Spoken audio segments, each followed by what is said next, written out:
Mazi Smith is a ginormous human being and a tremendous football player. Coming out of the state of Michigan, he was one of the most sought-after defensive tackles in his class, made a huge impact at Michigan over the last 3 years, and was just recently selected in the first round by the Dallas Cowboys. On paper, everything looks completely fine with Mazi, but unfortunately, he got in a little bit of trouble behind the scenes. Ultimately, there was a lot of misunderstanding with this, but that's the reason why many were skeptical to draft him. Luckily, the Cowboys were willing to look past it, and he will now become their next great defensive lineman. In today's video, I want to introduce you guys to who Mazi Smith is, talk about how dominant he was at Michigan, the controversial situation he got in, and his fit with the Cowboys. But before we get started, be sure to leave a like if you want to support today's video, subscribe if you're new and love college football, and let me know what player, team, topic, or situation I could cover in my next one. Now, let's get started and talk about the insane rise of Mazi Smith. Mazi grew up breathing big-time Michigan football, as his cousins both played for Michigan State, and his mom went to Michigan Dearborn. They grew up in Grand Rapids, Michigan, and Mazi was always a little bit bigger than the other kids his age, and he loved football. From a young age, Mazi was very wise and knew the meaning of life. He said, quote, "I come from humble beginnings in the sport of football and in life. After a while, you start to realize that money can't buy anything. It can't buy happiness, loyalty, or friendship. People think it can, but really, it's empty. When I look at life, I want to be full, personally." He also wanted his life to be full of football, and it was. At 16 years old, Smith was seen as one of the top 10 defensive tackle prospects in the country and gained offers from schools such as Alabama, Georgia, Michigan, Ohio State, and Penn State, amongst others. And this was definitely weird for a 16-year-old, and he had a lot on his shoulders. After canceling a visit to Penn State in favor of Michigan, the recruiting world went up in a firestorm, and many thought he was a Wolverine lock. But he said it meant nothing. He said, quote, "It wasn't me picking Michigan over Penn State. It's hard to rule anybody out. Ohio State, Michigan, Notre Dame, Penn State, Oregon, those are the schools I've been talking to the most right now." If anything, Mazi was nowhere near being able to make a decision. He never knew where he wanted to go. After he visited Notre Dame, he wanted to go there. After a trip his freshman year to Michigan State with his mom, he wanted to go there. His heart also wanted to go to Michigan. No matter what, it was going to be tough to get Mazi to commit anywhere. Michigan, though, was in pretty terrific shape, with him being in-state, and the bond he had with their offensive line coach Madison, who played for U of M and the Baltimore Ravens. He said, quote, "Coach Madison has always been recruiting me and has always seen my potential. He's the main guy I talk to. Whenever I get up there to Ann Arbor, I also talk to Coach Harbaugh, and he's texted me and my mom." At 16, Mazi could squat 415 pounds and bench 370 pounds. He modeled his game after two other big-time names, and he said he wanted to combine the quickness of Rashawn Gary and the aggression of Ndamukong Suh. He said, "Quickness off the ball is one of my strengths and also my size, and he loved to throw his weight around." Despite being an interior tackle, he could make a lot of tackles and noise on the field, which was sort of uncommon for a prospect as big as him. His high school coach said, quote, "You don't see too many defensive linemen get 9 tackles in a game. That's just crazy, and it was against a really good football team." What's also not talked about is he was teammates with one of the top offensive lineman prospects in the country, Logan Brown. He was a 5-star who played on the opposite side of the ball, and eventually went on to play for Wisconsin.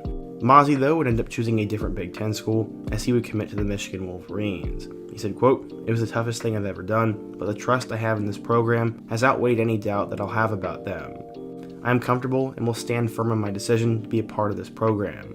That same exact day, Michigan got 2 more big recruiting wins as they got tight end Eric All and 5-star running back Zach Charbonnet. Michigan made perfect sense for Mazi, and with their NFL track record, that appealed to him. His head coach knew his future would not just be on Saturdays, but also on Sundays, so that would help. He said, quote, "He could be a Sunday guy in the NFL. I don't say that about a lot of players, but if Mazi Smith puts in the work, he can be playing on Sundays." Scouts agreed, as according to 24/7 Sports, Smith was a 4-star recruit, the number 11 defensive tackle, and the 105th best player in the class of 2019. So, how would he end up doing at Michigan? Going into Michigan, he would end up redshirting during the 2019 season before he'd see a little bit of action in 2020. He'd finished the 2020 season with 3 total tackles, appearing against both Wisconsin and Penn State.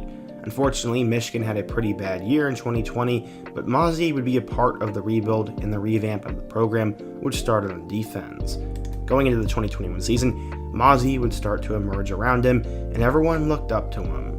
One player on the team said, quote, "You want to be like Mazi." They'd watch him and see his technique, passion, and strength, and you can't help but get motivated. He was always known as one of the most serious players on the team, who was always lifting everybody up and doing anything he could for anyone to make the team better. 2021 would be a terrific season for him, as he became one of the better interior linemen in the Big Ten. He would start nearly every game during the season and would help them get to the college football playoff. In their loss against Georgia, he had 2 tackles, making his season stat line finish with 37 tackles and 3 pass deflections.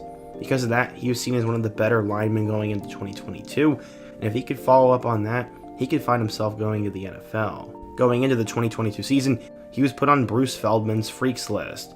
Smith benched 22 reps of 325 pounds, closed grip benched 550 pounds, had a 44-inch vertical, a 9-foot broad jump, and clocked a shuttle time of 4.41 seconds, which would have tied any defensive tackle at the 2022 Combine. The guy was going to go insane, and that is what he would end up doing in 2022. He finished the regular season with 46 tackles and 1 sack.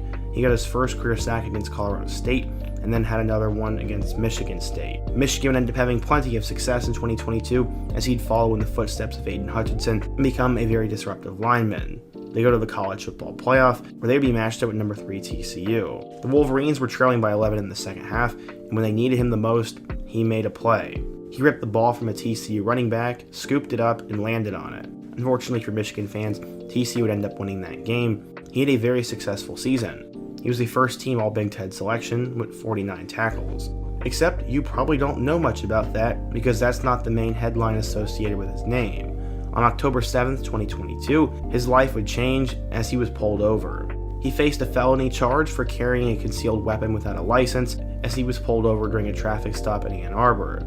He eventually pleaded down to a misdemeanor, but everyone was constantly talking about him and a gun. He said he was days away from legally obtaining a license when he was pulled over. He said, quote, "I had my certificate and I meant to turn it in a couple days before I got pulled over. I had to reschedule for Wednesday the week after, so I was like 4 days away from turning in my certificate. Unfortunately, it was bad timing, but he'd end up getting a warning. He was sentenced January 12th, and under the Holmes Youthful Trainee Act, the incident would be wiped away if he completed his probation and community service and stayed out of trouble. Basically, it'll end up being a warning, but when you hear the name Mazi Smith, you just think about him getting in trouble. That reputation might follow him over to the NFL, but honestly, they should overlook that part and look at what he's done on the football field. In 30 games, he finished with 88 tackles, 6 TFLs, and half a sack, while being one of the most productive linemen in the country. But, as we all know, sometimes scouts are worried about character concerns, and that one little incident could come back to bite him. This past season, Michigan had the best scoring and run defense for most of it, and his role at nose tackle set him apart from a lot of other prospects. He constantly ate up double teams, had incredible block destruction, and was always seemingly in the right spot. He was the anchor of that defense, the captain, and one of the best players in the country.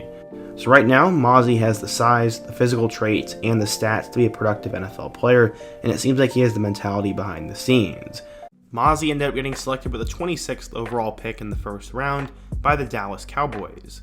His game should translate immediately, as he'll become a big-time run blocker, will be decently well at pass rushing, and just overall could be the anchor of that defensive line. Mazi is very sneakily athletic for his size, and is someone who could become one of the next great interior linemen in the NFL. Personally, I absolutely love the fit with the Cowboys, and I'm excited to see him overcome everything that's happened.